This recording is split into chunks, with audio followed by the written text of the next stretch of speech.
viongozi. Nyinyi wenyewe hapa nyumbani kupitia kwa viongozi wetu mumesema tushirikiane na hawa wengine, na mimi niko tayari kushirikiana na wengine wote katika safari hii, lakini hata hapa nyumbani tutashirikiana na viongozi wale wengine.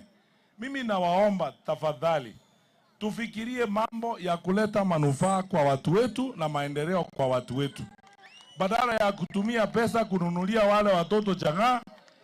Lipa school fees na hiyo pesa, badala ya kupeleka watu waende kupiga machogu mawe kwa barabara.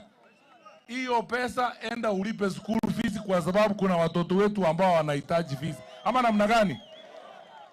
Ntu anako baigaba gusiege sakugeito nga tokorwa na ntutu ekasenge njoborai ekedege ndeke be abantu ba mintomo baise kwancha na mangana ya abantu tokogenda nga twachikorwane sebirero bikakare ngomonto ayegasi ya ene notaketokore. Yani ni aibu ya ajabu. Eti wewe kazi yako kubwa ni kupepa watu kwa matanga kwenda kupigia watu wengine kelele. Yani kazi imekosa ya kufanya? Hapana, hatuwezi kukaa namna hiyo. Lazima sisi zote tukatae ujambazi na maneno kama haya. Na hawa viongozi tuwaeleze, watumie nguvu zao na wakati wao kutumikia wananchi na kushughulikia maneno ya maendeleo. Ama namna gani?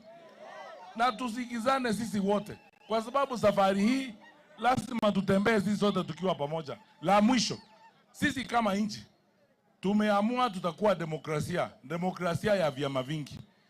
Kwa hivyo kila mtu ako na uhuru, hata wao wako na uhuru kufanya siasa yao ya vyama vyao. Mtu anaotebia bantu bagende korigichinsara ne mioro bachiko salime sangerikano yabo igombuya tiganda baboria ba machoke montegererete muna morega mwezi aba machoka aba. Many of you are my cousins.